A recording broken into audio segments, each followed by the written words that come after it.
ரோமர் 8வது அதிகாரம் அதனுடைய 36, 37 வசனங்களை வாசிக்க கேட்கலாம். ரோமர் 8, 36, 37 வசனங்கள். கிறிஸ்துவின் அன்பை விட்டு, கிறிஸ்துவின் அன்பை விட்டு நம்மை பிரிப்பவன் யார்? நம்மை பிரிப்பவன் யார்? உபத்திரவமோ, வியாகுலமோ, துன்பமோ, பசியோ, நிர்வாணமோ, நாசமோசமோ, பட்டயமோ, இவை எல்லாவற்றிலேயும் நாம் நம்மில் அன்பு கூறுகிறவராலே முற்றும் ஜெயம் கொள்ளுகிறவர்களாய் இருக்கிறோம். கைகளை உயர்த்தி ஹalleluya. நேரம் போறதுனால நான் அப்படியே செய்திக்குள்ளே போயிடுறேன். இன்னைக்கு ஆண்டவர் பேசும்படி இந்த வார்த்தையை என்ன வார்த்தை அப்படின்னா, உபத்திரவத்தில் ஜெயம். அது மேல அப்படிதான் சொல்லப்படும். உபத்திரவமோ, வியாகுலமோ, துன்பமோ, பசியோ, நிர்வாணமோ, நாச மோசமோ, பட்டயமோ, இவை எல்லாவற்றிலையும். அப்ப தேவனால எதுல எல்லாம் ஜெயம் தர முடியுமோ எல்லாத்திலும் ஜெயம் தர முடியும். அதுல ஒரு காரியம் தான் என்ன அப்படின்னா உபத்திரவம். இந்த உபத்திரவம் என்பது என்ன அப்படின்னா, நார்மலா துன்பம் அப்படின்னு சொல்லுவாங்க, துன்பப்படுதல். ஆனா உண்மையா அதோடைய மீனிங் அப்படி பாத்தீங்கன்னா, ஒரு காரியத்தின் நிமித்தம் அல்லது ஒரு நபரினால, ஒரு காரியத்தினால, ஒரு நபர்னால நாம அடைகிற துன்பம் இருக்குல்ல, அதுதான் உபத்திரவம். என் ஜனத்தின் உபத்திரவத்தை நான், அந்த ஜனத்துக்கு உபத்திரவம் யாரால வந்துச்சு? ஒரு நபரால அல்லது ஒரு கூட்டத்தால அல்லது ஒரு காரியத்தின் நிமித்தம். நல்ல கவனமா கேளுங்கள். இந்த உபத்திரவம் என்கிற நிலை வரும்போது எல்லாருமே காமனா என்ன சொல்லுவாங்க தெரியுமா? ஏன் இந்த வாழ்க்கை, இப்படி ஒரு வாழ்க்கை வாழ வேண்டியது அவசியமா என்று காமனா எல்லாருமே கேட்பாங்க. என்னாகமம் 11வது அதிகாரத்துல ஜனங்கள் எல்லாரும் பார்த்தீங்கன்னா திடீரென்று அழுவாங்க. இந்த மன்னாவுக்கு அகைன்ஸ்டா பேச ஆரம்பிப்பாங்க. 10வது வசனத்திலே சொல்லப்பட்டிருக்கிறது, அந்தந்த வம்சங்களை சேர்ந்த ஜனங்கள் தங்கள் தங்கள் கூடார வாசலில் நின்று அழுகிறதை மோசே கேட்டான். கர்த்தருக்கு மிகவும் கோபம் மூண்டது, மோசையின் பார்வைக்கும் அது. இப்ப மோசைக்கு எப்படி இருக்கு தெரியுமா? ச்சே அப்படின்னு இருக்கு. யார் இந்த மோசேனா? இந்த ஜனங்களுக்காக உத்தரவாதம் எடுத்து இந்த ஜனங்களை இதுவரை கொண்டு வந்தவன். 6 லட்சம் புருஷர்கள், ஒரு பெரிய டீம். இந்த கூட்டத்துக்காக ஆண்டவருடைய பாதத்தில் கெஞ்சி பிரார்த்தித்தவன். இன்னும் சொல்லணும்னா, இந்த ஜனங்களை தன் தோளில் சுமந்தவன் என்று சொல்லலாம். ஆனா எப்பொழுது அது அவனுக்கு ச்சே அப்படின்னு ஆயிட்டோ, அல்லது அது அவன் எப்பொழுது உபத்திரவமா எண்ண ஆரம்பித்தானோ. ஏன்னா எல்லாருமே மோசையை தான் டார்கெட் பண்றாங்க.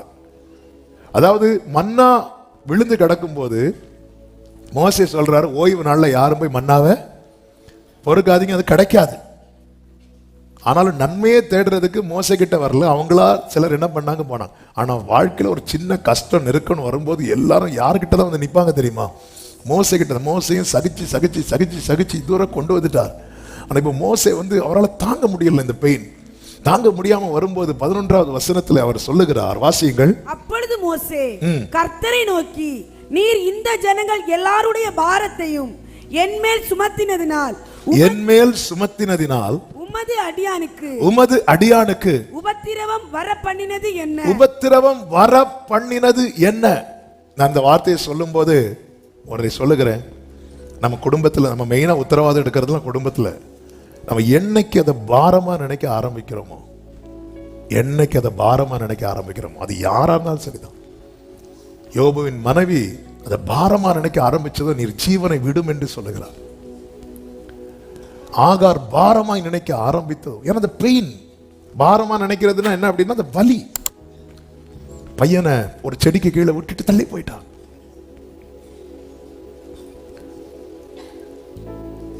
இதனாலதான் பைபிள் சொல்லுகிறது, தன் இளம் பிராயத்தில் நுகத்தை சுமக்கிறது மனுஷனுக்கு நல்லது, அவரே அதை தன்மேல் வைத்தார் என்று எண்ணி மௌனமா இருக்க கடவன். புலம்பல் 3வது அதிகாரம் என்ன வசனம் அது? 27 வாசிங்க. தன் இளம் பிராயத்தில் நுகத்தை சுமக்கிறது மனுஷனுக்கு நல்லது, அவரே அவரே அதை தன்மேல் வைத்தார் என்று அவன் தனித்திருந்து அதன் அர்த்தம் என்ன? வாயை திறந்து எதுவும் பேசாத. ஏன்னா நான் உபத்திரவப்படுகிறேன் என்கிற ஒரு நிலையை நான் உணரும் போது என் வாயிலிருந்து என்ன வார்த்தை வரும்னே தெரியாது. என்ன வார்த்தை வரும்னே தெரியாது. நான் இந்த சாட்சியை பலமுறை சொல்லியிருக்கிறேன். அப்பா இறந்து ஒரு மாதம் கழித்து ஒவ்வொரு பெலிவசியா பார்த்து விசாரிக்கிறேன்னா ஒரு வீடு போய் ஜெபம் பண்ணிட்டு வரேன். அதாவது நம்ம தூரத்துல இருந்து இவங்களுக்கெல்லாம் ஒரு குறை கிடையாது, இவங்களுக்கெல்லாம் ஒரு பிரச்சனை கிடையாது அப்படின்னு நினைச்சிட்டு இருப்போம்ல. அவங்க வந்து ஒரு சண்டே ஈவினிங் நினைக்கிறேன், ஒரு 4 வீட்டுக்கு போனேன். அந்த 4 வீட்டில் அவங்கள தூரத்திலிருந்து பார்க்கறதுக்கும் அவங்க ஃபேஸ் பண்ற ப்ராப்ளத்துக்கும் சம்பந்தமே கிடையாது. ஒரு மேட்ரு கேட்டு தாங்க முடியல. ஏன்னா இதுவரை எல்லாமே அவங்க யார்கிட்ட சொல்லுவாங்கன்னா அப்பாட்ட தான் சொல்லிட்டு இருந்தாங்க. இப்போ திடீர்னு அப்பா இல்லை, அடுத்து இப்படி 4 வீட்டுக்கு போய் 4வது வீட்டுக்கு போகும்போதே எனக்கு அப்படி வருது கோவம். யார் மேல தெரியுமா? ஆண்டவர் மேல. கோவம் இல்லை, வருத்தம். நேர போய் இப்படி தூக்கி தோல்ல வச்சுட்டீங்களா ஆண்டவரே, எனக்கு முடியல. அப்போ என்ன, அப்போ ஒரு 31 வயசு இருக்கும். எனக்கு முடியல, என்னால் தாங்க முடியல அப்படின்னு சொல்லிட்டு இந்த சர்ச்சு சைடு கீழே ரூமில் தான் அப்போ தூங்கிட்டு இருந்தேன். நைட்டு ஜெபம் பண்ணல, பைபிள் படிக்கல. எனக்கு அப்படி இப்படி தூக்கி வச்சுட்டீங்களே ஆண்டவரே அப்படின்னு சொல்லிட்டு. அப்போல்லாம் சின்ன கூட்டம் தான். அப்படியே படுத்து அப்படியே தூங்கிட்டேன். காலை 4 மணிக்கு ஆண்டவர் ஒரு சொப்பனத்தை காட்டுறாங்க. அதில் அப்படியே ஒரு பெரிய ஒரு தங்க மாளிகை, அதுக்குள்ளே எங்கள் அப்பா அப்படி நிற்கிறாங்க. கொஞ்சம் பாஸ்டர்ஸ் இருக்கலாம். ஆக்சுவலாக அது எங்கள் அப்பா இல்லை, ஆண்டவர் என்னை தேட்டுறதுக்கு எங்கள் அப்பா அப்படியே காட்டுறாங்க. அப்படிலாம் கனவுலாம் வரமாட்டாங்க. அவங்க அங்கே நிம்மதியாக படுத்து தூங்கிட்டு இருக்கிறாங்க.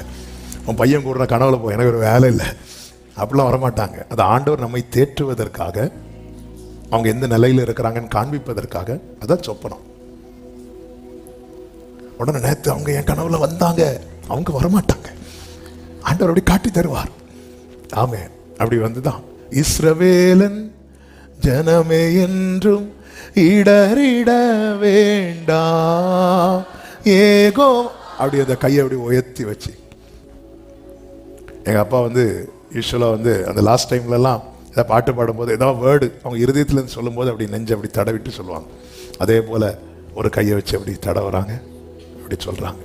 காலையில் 4:30 எழும்பி உக்காந்துருந்து ஓன்னு அழ ஆரம்பித்தேன். ஆண்டவர் பேசுனாங்க, அது ஏன் பாரம் அப்படின்னாங்க.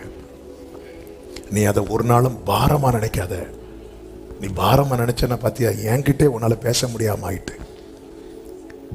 சில நேரத்தில் நம்பி வைக்கிறாருங்க. அவரே அதை தன்மேல் வைத்தார் என்று. ஆண்டவர் வேற எல்லாரும் நல்லா தான் ஆண்டவர் இருக்கிறாங்க, வேற யார் மேல வச்சா இன்னைக்கு இல்லை அவங்க. அவரே அதை அன்னையிலிருந்து டிசைட் பண்ண. ஆண்டவரே, கர்த்தர் பலப்படுத்தினார். அதுல வார்த்தை உண்டு, ஓங்கும் புயமும் பலத்த கரமும் உன் பக்கமே உண்டு, தாங்கும் கிருபை தயவு இரக்கம் தாராள். சில நேரத்தில் எதுக்கு இதை சாட்சி சொல்றேன்னா, உங்க ஃபேமிலியில உங்களை தான் சுமக்க வைப்பார் ஆண்டவர். அது உங்களுக்கு கொடுக்கப்பட்ட பனிஷ்மெண்டா பார்க்காதீங்க. உங்க குடும்பத்தில் கர்த்தர் உங்களை மோசையா எழுப்பி இருக்கிறாரு பாருங்க. என்ன ஆண்டவர் இது என் தோல்ல. சிலர் நினைப்பாங்க, எங்க அப்பா அம்மா வாங்கின கடனுக்கு 4 கட்ட வேண்டியிருக்கு. கடந்த நாளில் ஒரு சகோதரன் சொன்னாங்க, பாஸ்டர் எங்க அப்பா எல்லாம் கடன் வாங்கி என்ன படிக்க வச்சாங்க, வேற பிசினஸ்ல நிறைய கடன்ல ரொம்ப கஷ்டப்பட்டாங்க. நான் ஜெபம் பண்ணிட்டே இருந்தேன், எப்படியாவது எங்க அப்பா கடன் நான் தான் அடைக்கணும்னு. ஆண்டவர்கிட்ட ஜெபம் பண்ணி கர்த்தர் எனக்கு வேலையை கொடுத்து எங்க அப்பா கடனை அடைச்சு எங்க அப்பா அம்மா இருக்கிறதுக்கு ஒரு வீடையும் கர்த்தர் கட்டி முடிச்சு இப்ப அவங்களை அதுக்குள்ள வச்சு ஆண்டவர் அழகு பார்க்க வச்சுட்டாங்க. உத்தரவாதம் எடுக்கிறது பாத்தீங்களா? சில பிள்ளைங்க இங்க பாருங்க, உங்க கடன் சுமையெல்லாம் என்கிட்ட கொண்டு வந்து வச்சிடக்கூடாது சொல்லிட்டு, அப்பா பெட்ரோலுக்கு 100 ரூபா தான்னு கேட்பான். மோசைக்கு தாங்க முடியல. இந்த புலம்பல் 3 நம்ம டச் பண்ணதுனால சொல்லிட்டு வரோம். 29வது வசனத்தை வாசிங்க.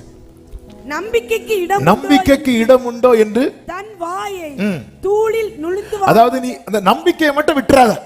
இந்த வசனத்தை புரியும்படி சொல்லணும்னா நம்பிக்கையை மட்டும் விட்டுறாத. ஏன்னா அவர் தான் வச்சிருக்கிறார். அதாவது அவர் நம்ம மேல் வைக்கிறதற்கும் நாம் எடுக்கிறதுக்கும் நிறைய வித்தியாசம் உண்டு. அதெல்லாம் நான் இப்ப எக்ஸ்பிளைன் பண்ணல. நமக்கு தெரியும் சில பாதையில கர்த்தருடைய வார்த்தையை நம்பி நமக்கு நடந்து போயிருப்போம். கர்த்தருடைய வார்த்தையை நம்பி சில தீர்மானத்தை எடுத்துட்டு புறப்பட்டு போயிருப்போம். திடீரென்று ஒரு புயல் அடிக்கும். அவர் தான் வச்சார். மோசே சும்மா பாட்டுக்கு 4 ஆடை மேய்ச்சிட்டு இருந்தார். எங்க? மீதியான் தேசத்துல. மோசே வா வா வான்னு கூப்பிட்டு வராததுனால கொல்ல பார்த்து, இதுக்கு நீங்க அங்க கொண்டிருக்கலாம். வா வான்னு கூப்பிட்டு, இங்க பாரு அடையாளம், இங்க பாரு அற்புதம், வான்னு கூப்பிட்டு கையில அடையாளத்தை அற்புதத்தை கொடுத்து தோல்ல பாரத்தை தூக்கி வச்சுட்டீங்களா ஆண்டவரே. நம்பிக்கைக்கு இடம் உண்டோ என்று தன் வாயை தூளில் நுழுந்துவானாக. அடுத்த வசனம், தன்னை அடிக்கிறவனுக்கு தன் கன்னத்தை காட்டி நிந்தையால் நிறைந்திருப்பானா. அது அர்த்தம் என்ன? சகிக்க பழகிக்கோ, நம்பிக்கையை விட்டுறாத. ஏன்னா இதை வச்சது யாரு? கர்த்தர். சொல்லிட்டு அடுத்த வசனத்தை வாசிங்கள். ஆண்டவர் என்றென்றைக்கும் கைவிட மாட்டார். அடுத்த வசனம், அவர் சஞ்சலப்படுத்தினாலும் தமது மிகுந்த கிருபையின் அவர் யார ஆண்டவர் இப்படிப்பட்ட பாதையில நடத்துறாரோ அவர்களுக்கு கர்த்தருடைய மிகுந்த கிருபை கேரண்டி. சொல்லிட்டு அடுத்த ஒரு வார்த்தை இருக்கு பாருங்க. அவர் மனப்பூர்வமாய் மனுபுத்திரரை சிறுமையாக்கி. அதன் அர்த்தம் என்ன? அவர் வேணும்னு பண்ணலப்பா, இதுக்கு பின்னாக ஒரு நோக்கம் இருக்கிறது. பக்கத்துல பார்த்து சொல்லுங்க, வேணும்னு கஷ்டப்படுத்தல. ஆமே. சில தாய்மார் தங்கள் பிள்ளைகளை பார்த்து சொல்றீங்க, பிள்ளைகள் தாயை பார்க்கறாங்க, நீங்க வேணும், அவர் வேணும்னு கஷ்டப்படுத்தல, நீங்க வேணும் தான் என்ன கஷ்டப்படுத்திட்டு இருக்கிறீங்க. இதுக்கு பின்னாக ஒரு பர்பஸ் இருக்கு, பர்பஸ் இருக்கு. மோசைக்கு வலி தாங்க முடியல, இதுவரை சகிச்சுட்டாரு.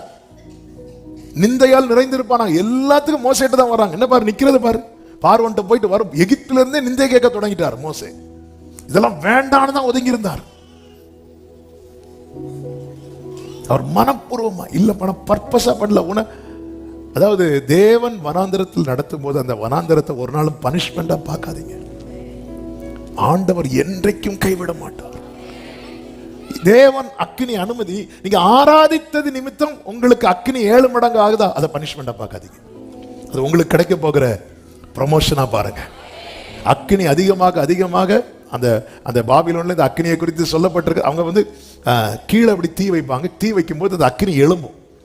அக்கினி எழும்பி எழும்பி எழும்பி எழும்பி எழும்பி எழும்பி எவ்வளவு மேக்சிமம் உயரமா போகும், அப்படி உயரம் அப்படி எரிஞ்சிட்டு இருக்கு. ஒரு புறம் விக்கிரகம் அவ்வளவு உயரமா நேபுகாத்நேச்சார் ஒரு சிலையை உண்டு பண்ணி வைக்கிற, இன்னொரு அக்கினி எழும்புது. ஆனால் இவைகள் எல்லாவற்றிலும் என் ஆண்டவர் சிறியவர் அல்ல. இவங்க எவ்வளவுதான் மேக்சிமம் அக்கினி வைத்தாலும் அதிலும் பெரியவர் தான் இவர்களை அங்கே நடத்த வருகிறார். பைபிள் என்ன சொல்ல தெரியுமா? தானியேல் 3 கடைசியில் எடுக்க வேண்டாம். அக்கினி உயர்ந்தது என்றல்ல, இவங்க 3 பேரையும் தேசத்திலே உயர்த்தினான். அவர் மனப்பூர்வமாய். உனக்கு தெரியாது இதுக்கு பின்னாக இருக்கிற காட்ஸ் பிளான். உனக்கு தெரியாது, உனக்கு புரியாது. மோசே வலி தாங்க முடியாம அவர் சொல்றாரு 11:11 எண்ணாகமம், நீர் இந்த ஜனங்கள் எல்லாருடைய பாரத்தை என்மேல் சுமத்தினதினால் உமது அடியானுக்கு உபத்திரவம் வர பண்ணினது என்ன? உம்முடைய கண்களில் எனக்கு கிருபை கிடையாதே போனது என்ன? உபத்திரவப்படுகிறவன் என்ன நினைக்கிறான் தெரியுமா? என் வாழ்க்கையில கிருபை போச்சுன்னு நினைக்கிறான். உபத்திரவத்தில் கிருபை இழந்ததை போல ஒரு உணர்வு வரும். அதனாலதான் ஆண்டவர் சொல்றார், இங்க பாருப்பா மிகுந்த கிருபை. அவர் மனப்பூர்வமா அப்படி செய்யல. உபத்திரவத்துல கிருபை இழந்தது போல உணர்வுன்னு என்ன தெரியுமா? ஆண்டவர் கைவிட்டது போன்றதில்லை.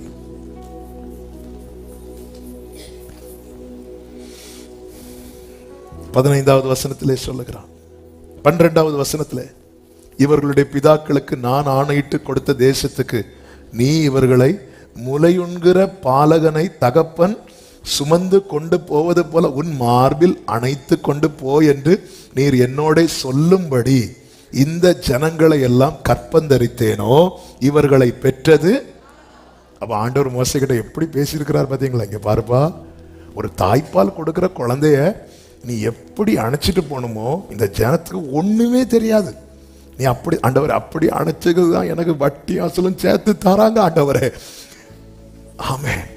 இப்போ அப்பெல்லாம் அதாவது விரக்தி வரும்போது, நான் ஏன் குடும்பத்துக்காக உழைக்கணும், நான் ஏன் இவங்களுக்காக ஜெபிக்கணும்? சொல்லுவாங்க, பாஸ்டர் நான் ஒரு டிசைட் பண்ணிட்டேன், என்ன இனி என் புருஷனுக்காக நான் ஜெபிக்கிறதே இல்ல. நான் நினைப்பேன் ஒருவேளை இனியாவது நல்லா இருப்பாரா இருக்கும். ஏன்னா இவங்க எப்படி ஜெபிக்கிறாங்கன்னு இவங்களுக்கு ஆண்டவருக்கும். ஒரு குறிப்பிட்ட தேசத்துக்கு போயிருக்கும் போது ஒரு சகோதரி சொன்னாங்க, பாஸ்டர் நான் பார்த்துட்டு இருக்காங்களா தெரியல, நான் ஆண்டவர் ஏற்றுக்கொள்றது என் கணவருக்கு பிடிக்கவே செய்யாது. எப்ப வந்தாலும் திட்டிட்டே இருப்பார். ஒரு நாள் இப்படிதான் என்ன திட்டிட்டே போனார், நீ இப்படியே இரு திட்டிட்டு போனார். அவருக்கு ஆக்சிடென்ட் ஆகி அங்கே எங்கே கையெல்லாம் உடைச்சிட்டு வந்தார். அன்னைக்கு நான் நல்லா சாப்பிட்டேன் பாஸ்டர். அன்னைக்கு அவருக்கு சாப்பிட முடியாது, அவருக்கு ஜூஸ் மட்டும் தான் கொடுக்க முடியும். ஆனா நான் வீட்டுல நல்லா சமைச்சு, என்ன சிரிப்பு பாருங்க. இங்க யாராவது சிரிக்கிறாங்களா பாருங்க. எல்லாருக்கும் அப்படி கண்ணெல்லாம். அன்னைக்கு நல்லா சாப்பிட்டேன் பாஸ்டர். அவங்க முன்னாடி இருந்து சாப்பிட்டேன். அவங்களுக்கு ஜூஸ் தண்ணி மட்டும்தான் குடிக்க முடியும். நானா பெற்றேன் அப்படிங்கிறார். பெற்றது கர்த்தர், உன்னை ஜெனிப்பித்த கன்மலை. அவன் பெற்ற குழந்தைய மோசே என்கிற மேய்ப்பன் கையில கொடுத்து, மேய்ப்பர்களுடைய உத்தரவாதம் இப்படி இருக்கணும், கையில கொடுத்து நீ எப்படி தெரியுமா கொண்டு போகணும், மார்போடு இப்படி அணைச்சிட்டு அப்படி பண்ணுவா. அதனாலதான் சகிச்சு எவ்வளவுதான். இடையில கூட ஒரு பாஸ்டர் ஒரு பாட்டு போட்டார். ஆக்சுவலா அப்படி எல்லாம் பாட்டு போடக்கூடாது. கேட்டேனா அப்படின்னு ஒரு பாட்டு, என்ன பாஸ்டராக்க சொல்லினா கேட்டேனா அப்படின்னு சொல்லி ஒரு பாட்டு கொஞ்சம் வைரல் ஆச்சு. ஆக்சுவலா பாட்டு போடக்கூடாது. ஏன்னா இது தேவனுடைய ஆண்டவர் உத்தரவாதம் எடுக்க. சில உபத்திரவம், என் செய்தி நிறைய மாறிட்டு இருக்கிறது என் ஆவில நான் உணர்றேன். அநேக பர்சனல் ஒரு குடும்பத்துல எல்லாரும் சேர்ந்து கேட்டுட்டு இருந்தாலும் ஒரு நபரை நோக்கி இந்த வேர்டு வந்துட்டு இருக்கு. நீ இந்த ஃபேமிலியை விட்டு போனும் துடிச்சிட்டு இருக்கிற. அதாவது எனக்காக அங்க அவர் நிற்பார்னு சொல்லிட்டு அந்த நம்பிக்கையில நான் இங்க வாழ்ந்துட்டு இருக்கிறது போல, எனக்காக என் பிள்ளை இங்க நிற்பான்னு சொல்லிட்டு நம்பிக்கையில் அவர் பிதா பக்கத்துல இருக்கிறார்.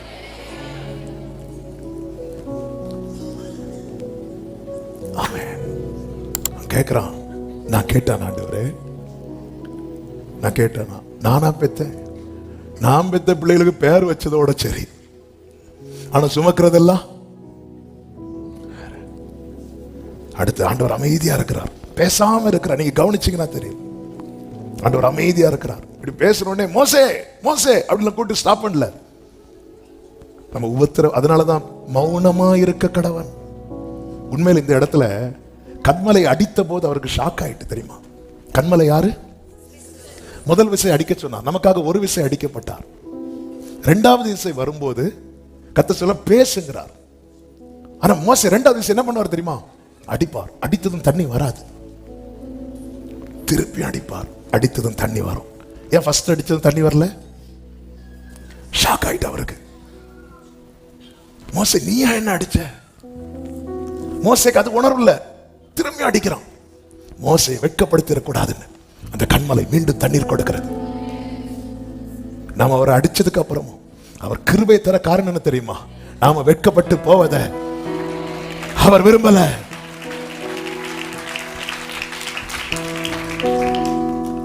அது கூட. ஆனா இப்ப பாருங்க, ஆண்டவர் சைலண்ட் ஆயிட்டார். சில நேரத்தில் நம்ம ஆண்டவர் சமூகத்தில் போயிருந்து கேட்கிற கேள்வியில் ஆண்டவர் அமைதி ஆயிட்டார். இந்த ஜனங்கள் எல்லாருக்கும் கொடுக்கிறதுக்கு எனக்கு இறைச்சி எங்க இருந்து வரும்? எனக்கு இறைச்சியை கொடு என்று என்னை பார்த்து அழுகிறார்களே, என்னை பார்த்து அழுறாங்க. எனக்கு அதுதான் தாங்க முடியல ஆண்டவரே. நான் இவ்வளவு தூரம் கொண்டு வந்துட்டேன், இவ்வளவு நாள் இந்த குடும்பத்துக்காக ஜெபம் பண்ணிட்டேன், இவ்வளவு நாள் உபவாசிச்சிட்டேன், இப்ப என்ன பார்த்து அழுறாங்க, எனக்கு அது தாங்க முடியல, எனக்கு அது ரொம்ப வெயிட்டா இருக்கு. ஹல்லேலூயா. மோசே என்ன பார்த்து அழுறாங்களே. எல்லாரும் மொத்தத்தில் வீட்டில் 5 பேர் இருந்தாலும் என்கிட்ட தானே அவ்வளவு பிரச்சனை கொண்டு வராங்க. ஆரம்பத்தில் எனக்கு ஹாப்பியா இருந்து பரவாயில்ல, என்ன ஒரு பொருட்டா நினைச்சு. ஆனா இப்போ எனக்கு அது வெயிட்டா இருக்கு, என்னால பர்டனா இருக்கு, என்னால தாங்க முடியல, என்ன பார்த்து அழுறாங்க. இந்த ஜனங்கள் எல்லாரையும் நான் ஒருவனாய் தாங்க கூடாது, இது எனக்கு மிஞ்சின பாரமாய் இருக்கிறது. அடுத்த வசனத்துல சொல்லுகிறான், உம்முடைய கண்களில் எனக்கு கிருபை கிடைத்ததனால் இப்படி எனக்கு செய்யாமல் என் உபத்திரவத்தை நான் காணாதபடிக்கு இப்பொழுதே என்னை கொன்று போடும் என்று.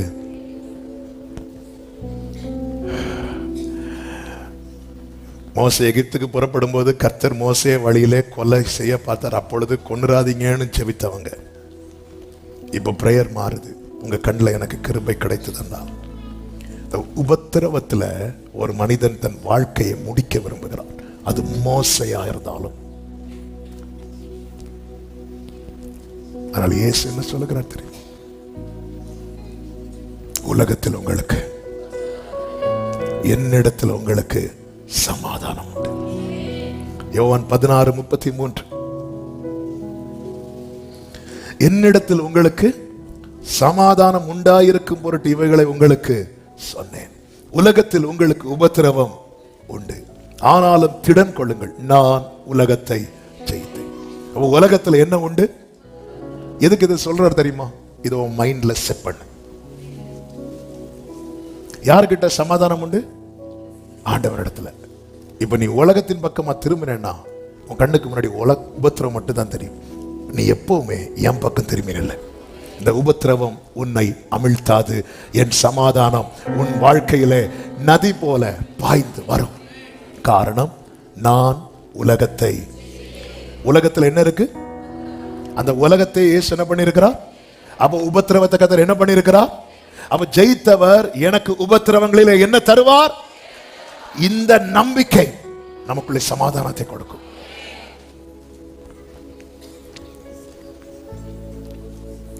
சங்கீதம் 22:24 சொல்லப்பட்டிருக்கிறது, உபத்திரவப்பட்டவனுடைய உபத்திரவத்தை அவர் அற்பமா எண்ணாமலும் அருவருக்காமலும் தம்முடைய முகத்தை அவனுக்கு மறைக்காமலும் இருந்து தம்மை நோக்கி அவன் கூப்பிடுகையில் அவனை கேட்டருளினார் என்று சொல்லப்பட்டிருக்கிறது. இப்ப மோசே ஜெபிக்கிறான் பாருங்க. என்னாகும் 11:15, என் உபத்திரவத்தை நான் காணாதபடிக்கு இப்பொழுதே என்னை கொன்று போட்டு விடும் என்று வேண்டிக் கொண்டான். அப்பொழுது மோசே கர்த்தர் தூதனை அனுப்பி மோசே என்ன பண்ணார்? கொண்டு போட்டார் இருக்கா? இல்ல.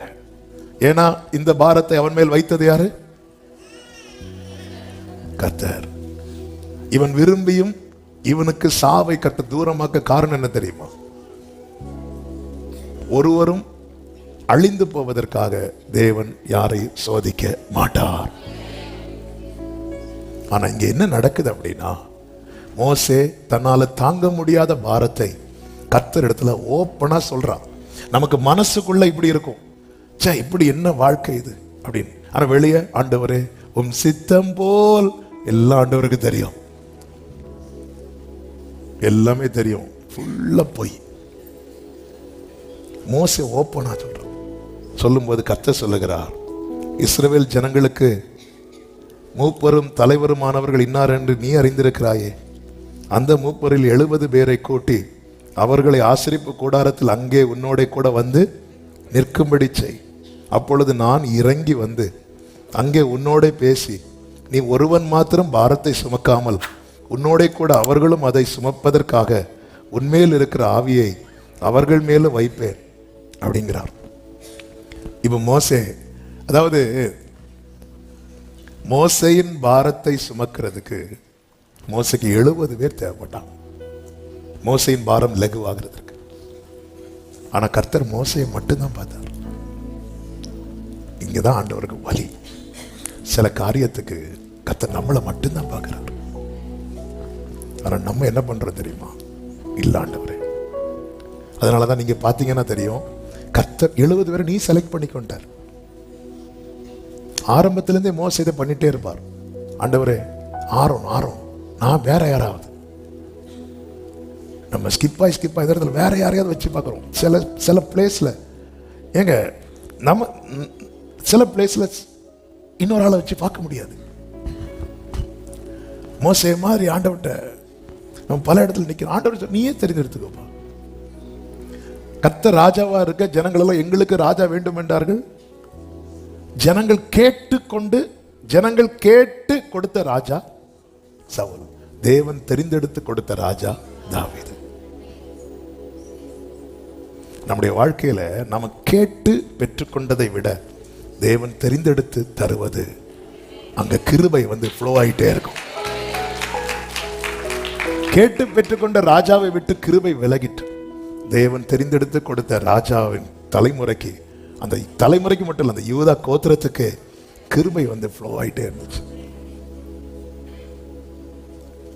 அண்ட சொல்ற, உனக்கு தான் தெரியும்லப்பா யார் யார் லீடர்ஸ்ன்னு, நீ அவங்கள கூப்பிடு, நான் உண்மையில் இருக்கிற ஆவியை நான் அவங்க மேலே வைக்கிறேன். நீ ஒருவன் மாத்திரம் சொல்லிட்டு இருக்கிற, ஆக்சுவலா ஒன்னையும் சேர்த்து நான் தான் சுமந்து கொண்டிருக்கிறேன். இப்படி ஒரு நிலைக்கு ஆண்டவர், ஏன்னா இவன் சாகிற லெவலுக்கு போயிட்டான். சாகிற லெவலுக்கு போற மோசே, நீ அப்படி நான் உனக்கு என்ன பண்ணேன்? உன்னை நான் காப்பாற்றவில்லையா? உன்னை நான் நடத்தவில்லையா? உன்னோட நான் முகமுகமாய் பேசவில்லையா? என் மகிமையை பார்த்தா செத்துருவேன், ஆனாலும் உனக்கு நான் காண்பித்து தரவில்லையா? என் நாமத்தை உனக்கு தெரிவிக்கவில்லையா? நான் உனக்கு உடன்படிக்கை செய்யவில்லையா? இதுவரைக்கும் ஆபிரகாம், ஈசாக்கு, யாக்கோபு என்பவர்களோடு தான் அந்த உடன்படிக்கையில தான் நீங்க வாழ்ந்துட்டு இருந்தீங்க. நான் உன்னோடு புதிய உடன்படிக்கை செய்யறேன்னு சொல்லி நான் உனக்கு சொல்லலையா? அவனுக்கு இவ்வளவு கொண்டு வந்திருக்கிற உன்ன, ஆனா நீ என்னடானா? ஓகே மோசே, நீயே தெரிந்தெடு, நீயே கூப்பிடு, உனக்கு தான் தெரியும்ல, கூப்பிடு. ஆனா இயேசுவை பாருங்க, 12 பேர் இருக்கிறாங்க. இயேசுவை பிடிக்க வரும்போது, பிதாவே இந்த பாத்திரம் என்னை விட்டு நீங்க கூடுமானால் நீங்கும்படி செய்யும், ஆகிலும் உங்க சித்தம். அதில் ஒன்னே கேட்கிறேன், என் கூட அறையப்படக்கூடிய அந்த 2 கள்ளர்கள் வேண்டாம். அங்க 2 பேர் தூங்கிட்டு இருக்காங்க. அந்த பேதுருவையும் கொண்டு வந்து கேட்டாரா? இல்ல. அப்படி யாரெல்லாம் தூங்கிட்டு இருக்கா? அவன். வேற யாரும் இல்லைனாலும் ஒரு பக்கம் யூதாஸ் இருக்கணும் ஆண்டவரே, இன்னொரு பக்கம் பேதுரு இருக்கணும். ஒண்ணும் கேட்கல. ஆனா இயேசு என்ன சொன்னார் தெரியுமா? அவங்கள விட்டுருங்க அப்படின்னாரு. எனவேதான் இயேசு மோசேயை பார்க்கலாம் பெரியவர்.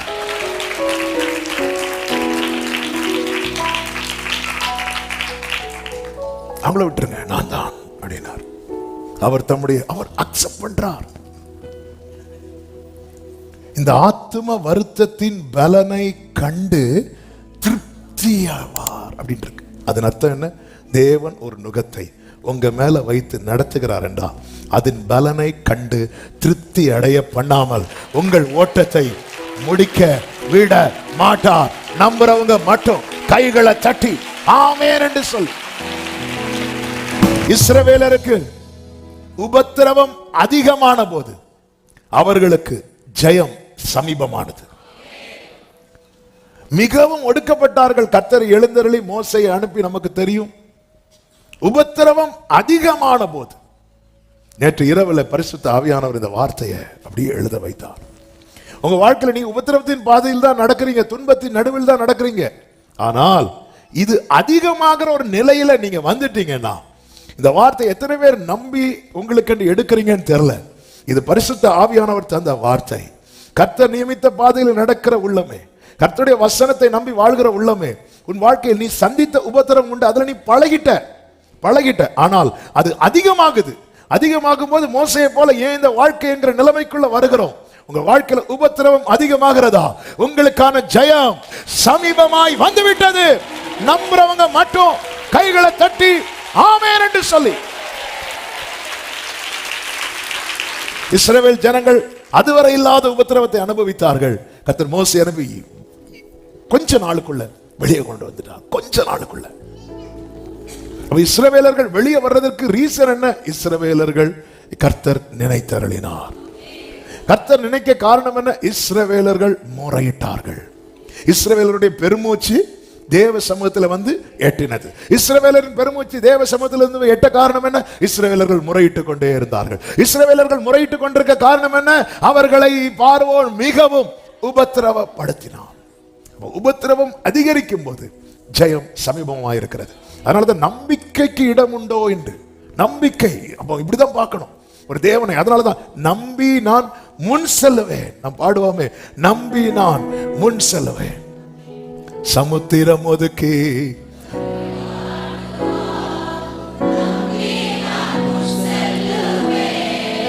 பின்னாடி பார்வான், முன்னாடி சிவந்த சமுத்திரம். இஸ்ரவேலருக்கு ஜெயம் சமீபமானது, சமீபமானது. சிலர் ஆண்டவர் வந்து நடத்துற பாதையில வித்தியாசம் இருக்கும். இப்ப எசேக்கியேல நீங்க பாத்தீங்கன்னா 47வது அதிகாரத்துல கடக்க கூடாத நீச்சாளம் என்று இருந்துச்சு. உடனே கர்த்தர் எசேக்கியேல் என்ன பண்ணுவார் தெரியுமா? அவனை திரும்ப கடக்க முடியாத பகுதி வரும்போது கர்த்தர் எசேக்கியேல் என்ன பண்றார்? 47:7 தானே? எசேக்கியேல் 47:7 7 8 அது கடக்க கூடாத நீச்சாளமா இருந்தது. 8 இல்ல 7 வாசிங்க.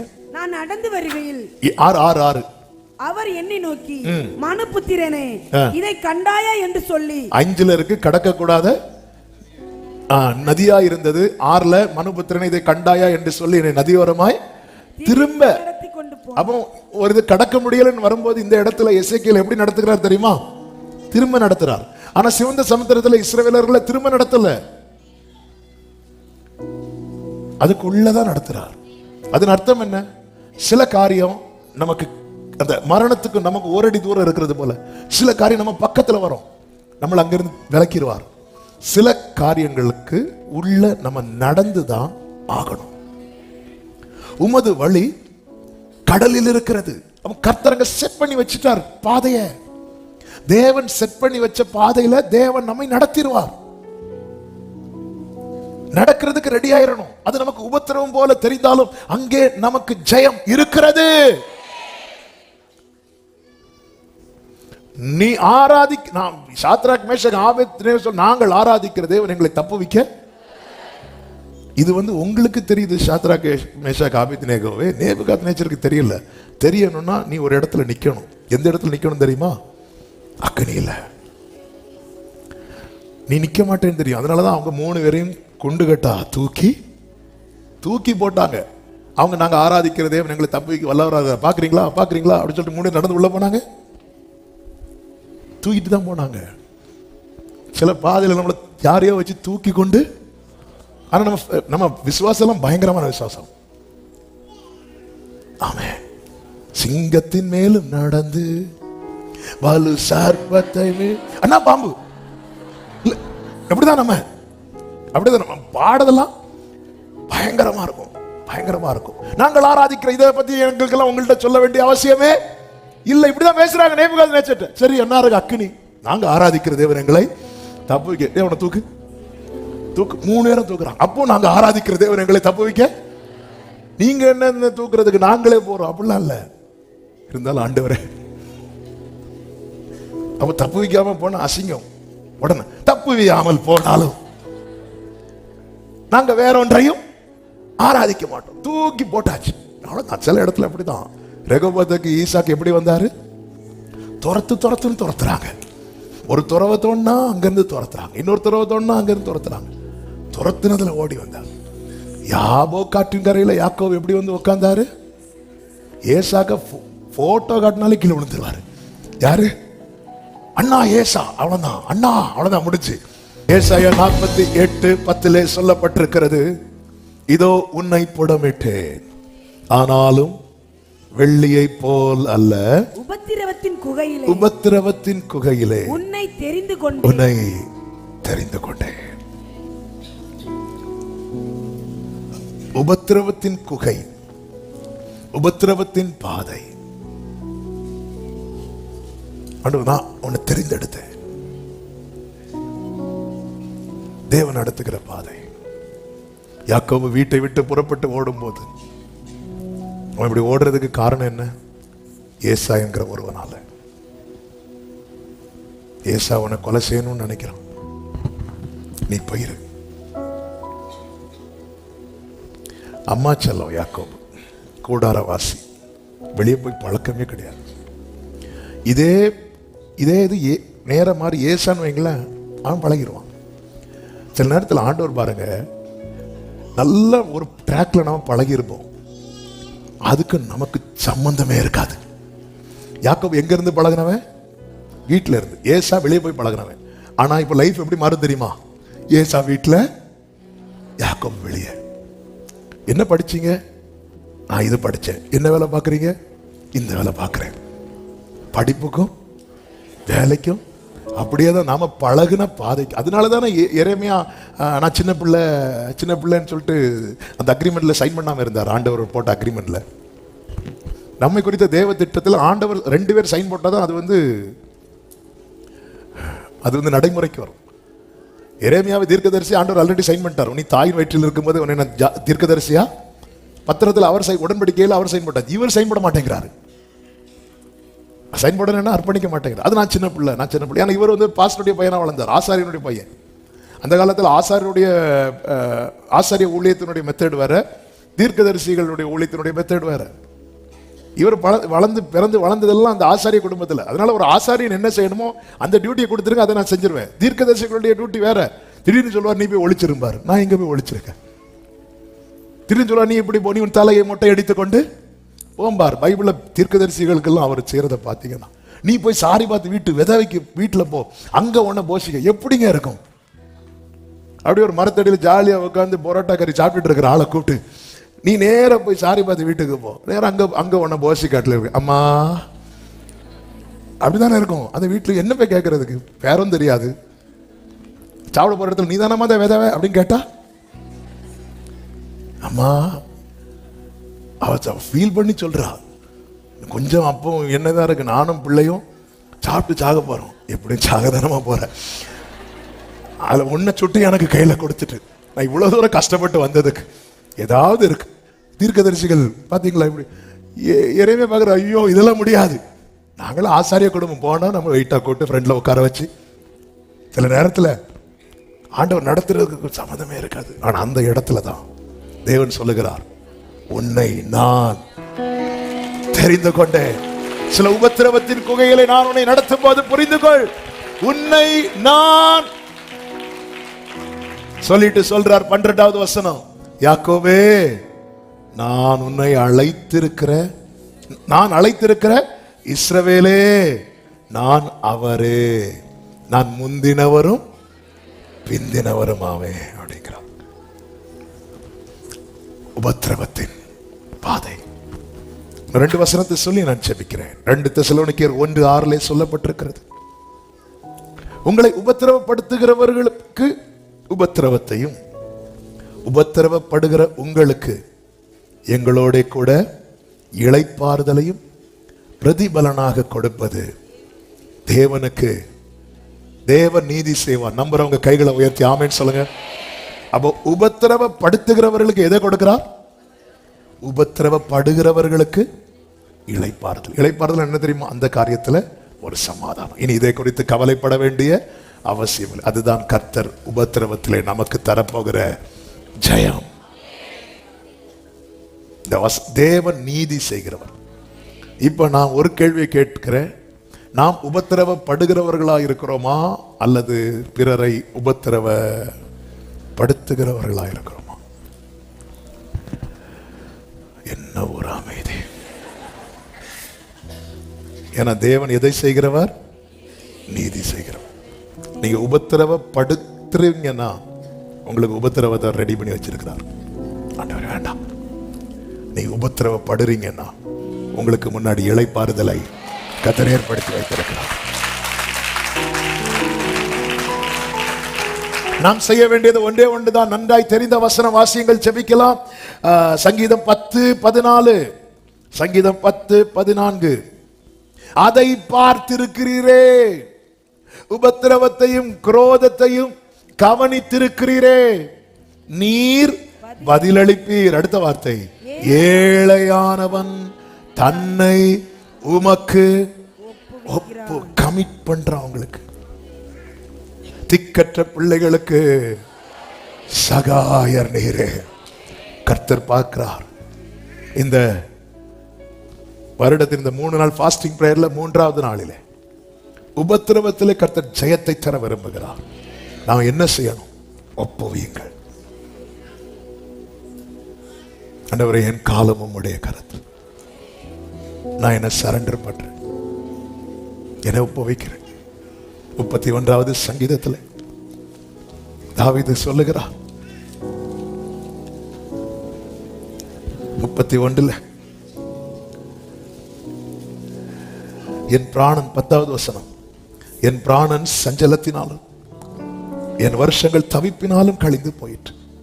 என் அக்கிரமத்தினால் என் பலன் குறைந்து என் எலும்புகள் உலர்ந்து போயிற்று. என் சத்துருக்களாகிய யாவர் நிமித்தமும் நான் என் அயலாருக்கு நிந்தையும் எனக்கு அறிமுகமானவர்களுக்கு அருக்களிப்புமானேன். வீதியிலே என்னை கண்டவர்கள் எனக்கு விலகி ஓடினார்கள். செத்தவனைப் போல எல்லாராலும் முழுவதும் மறக்கப்பட்டேன். உடைந்த பாத்திரத்தை போலானேன். அநேகர் சொல்லும் அவதூறை கேட்டேன். சொல்லிட்டு சொல்றார் 14, நானோ கர்த்தாவே உம்மை நம்பி இருக்கிறேன், நீரே என் தேவன் என்று. அதாவது யாக்கோபை கர்த்தர் சந்திப்பார். ஆதியாகமம் 28 யாக்கோபு என்ன சொல்வார் தெரியுமா? ஆண்டவரே, நான் போற இடத்துல எல்லாம் என்னை காப்பாற்றி எனக்கு உண்ண உணவு உடுக்க உடையெல்லாம் தந்தீங்கன்னா நீர் எனக்கு யாராயிருப்பீர்? தேவனாயிருப்பீர். ஆனா தாவீது சொல்லுகிறான், என்னை எல்லாரும் செத்தவனை போல மறந்தாங்க, உடைந்த பாத்திரம் போல இருக்கிறேன். அப்படி இருந்தாலும் நான் சொல்லுவேன், நீரே, நானோ கர்த்தாவே உம்மை நம்பியுள்ளேன். அநேகர் சொல்ல அவதூற கேட்டேன், ஆனாலும் நான் உங்களை நம்பி இருக்கிறேன். எனக்கு என்ன நம்பிக்கை தெரியுமா? அடுத்த வசனத்தில் சொல்லுகிறார், என் காலங்கள் கர்த்தருடைய கரத்தில் இருக்கிறது. எல்லாம் கிடைச்சா நீர் எனக்கு தேவன் சொல்லுகிறவர்கள் அல்ல. நான் துன்பத்தின் நடுவில் நடந்தால் நான் சொல்லுவேன், யூ ஆர் மை காட். இப்படிப்பட்டவர்களை கர்த்தர் உபத்திரவத்தில் இருந்து ஜெயத்தை கட்டளையிடுவார். ஹalleluya. ஒப்புவியுங்கள். ஏழையானவன் தன்னை உமக்கு ஒப்புவிப்பான். நீங்க உபத்திரவப்படுறீங்கனால நீங்க உங்களை ஏழைன்னு நினைச்சுக்கோங்க. ஆமே. சில பார்த்துருக்கீங்களா, இந்த தெருவோரத்தில் இருக்கவங்க நிம்மதியா தூங்குவாங்க, ஏசி ரூம்ல இருக்கவங்களுக்கு தூக்கம் வராது. உண்மையில ஏழை யார் தெரியுமா? தூக்கம் இல்லாதவங்க. நம்ம நினைச்சிட்டு இருக்கோம், ஐயோ அது இருந்தா இது இருந்தா. இப்படிதான் ஒருத்தர் சொன்னார், எனக்கு இந்த ரோட்ல படுக்கிறவங்கள பார்த்தாலே எனக்கு விறுவிறுன்னு வருது. ஏன்? ஃபுல்லா கொசு. மீட்டிங் போட்டிருக்கோம், அவர் கடந்து உறங்கிட்டு இருக்கிறார். நான் தூங்கி எவ்வளவு நாள் ஆச்சு தெரியுமா அப்படிங்கிறார் ஒருத்தர். புரிஞ்சுக்கோங்க, ஏழைனா யார்? தேவை உள்ளவன். ஆண்டவரே, நான் உபத்திரவப்படுறேன்ப்பா, நான் கஷ்டப்படுறேன்ப்பா, நீ உன்னை கொடுத்துரு. திக்கற்ற பிள்ளைகளுக்கு தேவன் நீதி உள்ளவர். அந்த நீதியில நம்ம ஜெயிக்க போறோம். என்ன நீதி? உபத்திரவப்படுத்துகிறவனுக்கு உபத்திரவத்தையும் உபத்திரவப்படுகிற உங்களுக்கு இளைப்பாறுதலை கொடுப்பது தேவனுடைய நீதியாயிருக்கிறது. எல்லாரும் எழுந்து நிற்கலாம். ஹalleluya, ஹalleluya. Thank you Jesus. வலது கரத்தை உயர்த்தி இடது கரத்தை இருதயத்தில் வைத்து, ஏசா 400 பேரோடு வந்தபோது யாக்கோபு தன்னை தேவனுக்கு ஒப்புவித்தான். அவர் தொடுவார், மாற்றுவார். அந்த உபத்திரவம் அதோட முடிஞ்சது. ஏசாவின் உபத்திரவம் அதோட போச்சு. சனகரிப் தன் படையை கொண்டு நிறுத்தின போது எசேக்கியா தேவனுக்கு தன்னை ஒப்புவித்தான். வியாதி எசேக்கியாவை நெருக்கின போது, மரண கண்ணிகள் சூழ்ந்த போது தன்னை ஒப்புவித்தான். ஆண்டவரே, நான் ஜீவனுள்ள நாளெல்லாம் உம்முடைய ஆலயத்தில் கீத வாத்தியத்தை வாசித்து பாடுவேன் என்று. அந்த உபத்திரவம் அவனை விட்டு போனது. அப்போஸ்தலர்களை ஆலோசனை சங்கத்துக்கு முன்பாக நிறுத்தி அவர்களை பயமுறுத்தி விட்ட போது அவர்கள் ஒருமனப்பட்டு தேவனுக்கு தங்களை ஒப்புவித்தார்கள். அந்த பயம் அவர்களை விட்டு போனது. நீங்க எந்த காரியத்துல ரொம்ப உபத்திரவப்படுறீங்க? உங்களுக்கு இளைப்பாறுதலை கொடுப்பது தேவ நீதியாக இருக்கிறது. என்னிடத்தில் உங்களுக்கு சமாதானம் உண்டாயிருக்கும் பொருட்டு இதை நான் உங்களுக்கு சொல்லுகிறேன். தகப்பனே, அர்ப்பணிக்கிறேன் அப்பா, முழுவதுமாக ஒப்பு கொடுக்கிறேன். அப்படி நீங்க ஒப்பு கொடுத்துட்டீங்கன்னா கர்த்தர் சொல்றாரு, ஆமென், உங்களுக்கு சகாயர் அவர், உங்களுக்கு சகாயம் செய்யும் கேடகம் அவர். ஹல்லேலூயா. உமக்கு மகிமை செலுத்துகிறோம் ஆண்டவரே. ஹல்லேலூயா. நல்ல கைகளை தட்டி உபத்திரவத்திலே நமக்கு ஜெயம் தருகிற தேவனுக்கு ஸ்தோத்திரம், ஸ்தோத்திரம், ஸ்தோத்திரம். பரிசுத்த பிதாவே, நல்ல தகப்பனே, நன்றியோடு உம்மை துதிக்கிறோம், ஸ்தோத்தரிக்கிறோம். நீ நல்லவர், உங்க கிருபை பெரியது. கடந்த 3 நாட்களும் ஆண்டவரே உங்க சமூகத்தில் கொண்டு வந்து அப்ப பலப்பட நீர் பாராட்டின கிருபைகளுக்காய் நன்றி. இந்த நாளில் எங்களோடு பேசினீர், உபத்திரவத்தில் நீர் ஜெயம் தர போகிறீர். எங்களை ஒப்புவிக்கிறோம், அர்ப்பணிக்கிறோம். எங்களுக்கு சகாயம் நீர். எங்கள் உபத்திரவத்தையும் குரோதத்தையும் நீர் பார்த்திருக்கிறீரே, நீர் பதில் அளிப்பீர். அப்பா இறங்கி கிரியை செய்வீங்க. இந்த நம்பிக்கையில எங்களை அர்ப்பணிக்கிறோம். ஒவ்வொருடைய வாழ்க்கையிலும் ஆண்டவர் இந்த உபத்திரவங்களிலே ஒரு ஜெயத்தை காண கர்த்தர் கிருபை செய்வீராக. சமாதானத்தோடு அனுப்பும், சாட்சியாய் கொண்டு வாரும். ஆண்டவரை ஆன்லைன் மூலமா இணைந்திருக்கிறவர்களையும் பிளஸ் பண்ணி செபிக்கிறோம். கிருபை உண்டாக பண்ணும். மகிமை, கனம், துதி, ஸ்தோத்திரம் அனைத்தும் ஒருவருக்கே செலுத்துகிறோம். இரட்சகர் இயேசு கிறிஸ்துவின் நாமத்தில் பிதாவே, ஆமென். என் ஆத்துமாவே கர்த்தரை ஸ்தோத்திரி, முழுவதுமே அவருடைய பரிசுத்த நாமத்தை ஸ்தோத்திரி. என் ஆத்துமாவே கர்த்தரை ஸ்தோத்திரி, கர்த்தர் செய்த சகல உபகாரங்களை மறவாதே. ஆமென். நம்முடைய கர்த்தராகிய இயேசு கிறிஸ்துவின் கிருபையும் பிதாவாகிய தேவனுடைய அன்பும் பரிசுத்த ஆவியானவருடைய ஐக்கியமும் சிநேகமும் பாதுகாவலும் நம் அனைவரோடும் எல்லா பரிசுத்தவான்களோடு கூட கர்த்தருடைய வருகை மட்டும் தங்கி இருப்பதாக. ஆமென். ஹல்லேலூயா. God bless you. கர்த்தர் உங்களை ஆசீர்வதிப்பார்.